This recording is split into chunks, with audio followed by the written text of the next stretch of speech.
Tous les jours dès 16h, historiquement Vaud vous raconte l'histoire sans se la raconter. Elle nous raconte des histoires sans jamais faire de pause. C'est Clémentine Portier-Keltenbach. Et Clémentine, des pauses, eux, ils en ont fait, puisque vous nous racontez des vacanciers célèbres de bord de mer. Et puis ça commence par une de vos copines, une de vos chouchoutes, Madame, la duchesse de Berry. Ah bah oui. C'est elle qui a lancé la mode du tourisme. En fait, la mode des bains de mer. Et ça se passait à Dieppe en 1824. Alors, bain de mer, faut voir de quoi on parle. Parce qu'à l'époque, elle était vêtue d'une grosse robe de laine.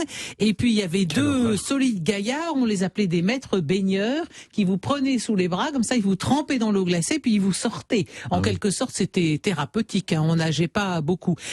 Bien sûr, ça faisait longtemps qu'on voyageait naturellement, mais le tourisme tel qu'on l'entend de nos jours, il faut rendre à César ce qui lui appartient. C'est une invention anglaise. Les Anglais pratiquent, les jeunes Anglais pratiquent au 18e ce qu'on appelle le grand tour. Ça devait être merveilleux. C'est-à-dire 6 à 8 mois. Les riches Anglais. Naturellement, les riches Anglais. Vous savez, au début du 19e, le début du tourisme, 100% des touristes sont des rentiers, des aristocrates, et il y a quelques banquiers. Mais c'est ça, il est clair que tout le monde ne voyage pas. Mais ce grand tour, c'était 6 à 18 mois dans l'Europe entière. Ça devait être pour s'ouvrir l'esprit, ça devait être absolument merveilleux. C'est l'époque à laquelle apparaissent les stations thermales, Bath, Brighton en Angleterre et Baden-Baden dans le Grand-Duché de Bade, dont on y va aussi bien pour s'amuser d'ailleurs, pour jouer, que pour des raisons de santé. Au début du 19e, on recherche la nature. Les villes d'art, on laisse un peu tomber parce que on recherche la solitude. Ça revient à la mode, regardez Stéphane Attiron-Garde. Alors il cherche la nature, le contact avec les animaux, les poules, la solitude. Bon, alors en tout cas, en 1831, c'est-à-dire juste avant que le petit Louis Vuitton ne quitte à 13 ans le Jura d'ailleurs, c'est Alexandre Dumas qui arrive à Trouville. Et il y arrive en barque depuis Honfleur. Il est débarqué faut imaginer ça, parce que c'est quand même un monument, Alexandre Dumas. Il est débarqué sur la plage, porté sur les épaules d'un pêcheur très baraqué. Et là, il se fait des impressions de Robinson Crusoe, parce qu'il n'y a rien. Tout était nouveau sur cette plage inconnue, écrit Alexandre Dumas. Cook, abordant sur la plage des amis, n'était pas plus heureux que moi. Mais oui, parce qu'à Trouville, il y a un petit village de pêcheurs, mais il y a juste une auberge, l'auberge de la mère Oseret à l'enseigne des Trois Pommes. Et Dumas a raconté en détail son premier échange avec la patronne de la patronne de l'auberge en question. Et il lui dit ça me coûterait combien de séjourner ici? Enfin, en gros, pension complète, le lit couvert. Elle lui annonce 100 sous. Alors il roule des gros yeux. Il dit pourquoi vous trouvez ça trop cher?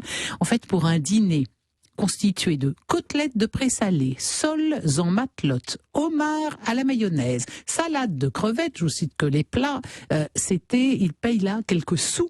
Alors que ce même dîner à Paris, écrit Dumas, coûterait 20 francs.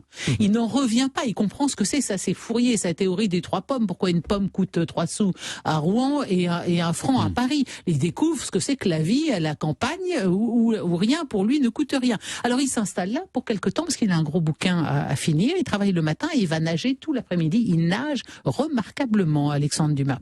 Et le 10 août, sa pièce est terminée, il doit rentrer à Paris. Je pressentais l'heure où Trouville deviendrait un autre Dieppe, un autre Boulogne, un autre Ostende. Il s'est trompé guère, parce que seulement 20 ans plus tard, on pouvait lire dans le courrier du musée des familles « Jamais Paris n'a été si nombreux à Trouville que cette année ». C'était 1851, vous voyez, donc il y avait déjà du monde.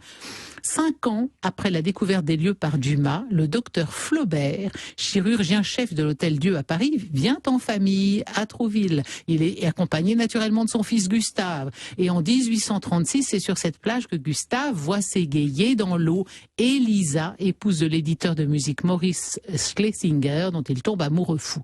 Chaque matin, j'allais la voir se baigner et je la contemplais de loin dans l'eau. J'enviais la vague molle et paisible qui battait ses flancs et couvrait d'écume sa poitrine haletante. Oui, il a passé toutes ses vacances à épier Elisa sur la plage, et c'est cette même année 1836 qu'il s'est mis à écrire furieusement. Comment naissent les vocations? Des années plus tard, il reviendra. Et là, il écrit « J'ai passé hier une grande heure à regarder se baigner des dames. Quel tableau, quel hideux tableau !» Ah, ben oui, il a pris un petit coup de vieux. Ah oui. Bon, Qui d'autre? Dans les voyageurs des bains de mer, Hugo. Il voyageait très régulièrement. Chaque année, il faisait un voyage avec Juliette Drouet. En 1843, on le trouve à Biarritz. Mais Biarritz n'a pas encore été mise à la mode par l'impératrice Eugénie. Et il s'y balade quasiment seul avec Juliette. À un moment, elle sort de derrière un rocher. Il écrit un poème en parlant d'une sirène.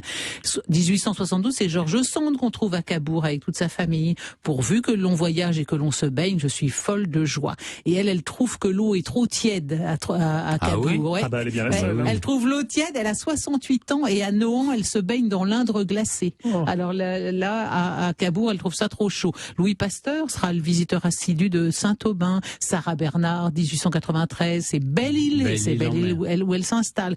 Donc la révolution du tourisme, ça sera le siècle suivant. Elle sera française, bien sûr, avec l'apparition des congés payés en 36. Et là, c'est tout le monde ouvrier qui débarque sur les plages.